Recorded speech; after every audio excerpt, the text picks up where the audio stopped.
DIA est heureux de vous présenter l'émission Parcours. DIA, partout où la technologie crée de la présence et du lien.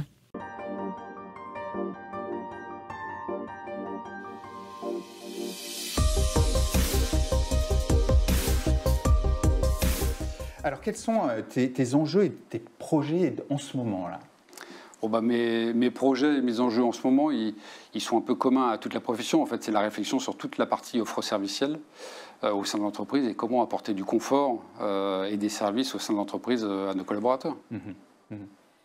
Des enjeux en termes de digital, on en parlait juste avant de démarrer cette émission. Oui, digital, mais digital qui tourne, enfin qui est en lien aussi avec le télétravail. Encore une mode qu'on voit fluctuer. Comment tu surveilles ça d'ailleurs ? Quelles innovations, quelles tendances est-ce que tu surveilles plus particulièrement en ce moment ? Moi, je les surveille un petit peu toutes, mais c'est vrai que le télétravail, je suis assez attentif. À ce qui se passe dans le monde du télétravail. Ah oui. Le travail hybride, tu ne vois pas ça durer longtemps ? Il y a quand même quelques signaux. Alors j'étais déjà potentiellement un peu perplexe, mais peut-être qu'à un moment je me disais que c'était par rapport à moi personnellement, mais finalement quand on voit dans les médias les dernières news, encore aujourd'hui dans un grand média papier, on annonçait le retrait du télétravail dans certaines grandes entreprises. On parle d'Amazon, on parle de Groupama Immobilier. Zoom, et ça c'est quand même notable, c'est-à-dire que l'un des principaux intéressés du télétravail, Zoom retire le télétravail dans ses accords d'entreprise, c'est quand même notable. Et voilà, moi je suis toujours assez attentif comme ça à ces effets de mode. Comme le poste partagé, il y a eu un moment, on est un peu revenu dessus, parce qu'il y a un attachement spécifique, peut-être franco-français au poste. Et voilà, et puis on a eu à un moment cette grande vague aussi où les entreprises quittaient Paris, et puis au final on voit qu'elles sont revenues, et quelques grandes entreprises aussi reviennent en ce moment dans Paris, ont des projets immobiliers splendides à nous proposer. C'est intéressant de suivre tout ça. Surveille ça. L'intelligence artificielle, je ne sais pas, des nouveaux outils. Est-ce que tu vois justement cette tendance très techno se développer sur les environnements de travail et comment d'ailleurs ? On la voit arriver, mais un peu comme tous les métiers, c'est-à-dire que c'est quand même une aide au quotidien qui peut être extrêmement intéressante.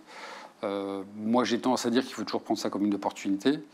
Et ça va faire développer d'autres compétences, d'analyse, de recul, vis-à-vis de tous ces outils aujourd'hui qui, de toute façon, ne remplaceront pas les relations humaines. Alors justement, comment est-ce que tu vois évoluer la fonction de directeur immobilier, services généraux, environnement de travail en t'écoutant? J'ai quand même le sentiment que justement la relation humaine, l'interrelation, c'est important. J'entends beaucoup de tes confrères qui me disent « Oh là là, moi on me demande de plus en plus d'animer des communautés et de prévoir un vrai programme ». Est-ce que c'est une évolution que tu regardes ou que tu vis toi-même dans ton... Non, on la sent. C'est sûr qu'au sein des entreprises aujourd'hui, le directeur de l'environnement de travail ou des services généraux n'est pas sollicité de la même manière qu'il y a 10 ans. Il y a 10 ans, son cœur de métier principal, c'était la technique. Aujourd'hui, les RH viennent le chercher sur le télétravail, la direction de l'RSE sur tous les sujets sociétal, environnemental, l'éthique et la conformité aussi, parce que y a des liens avec des fournisseurs, il faut être vigilant.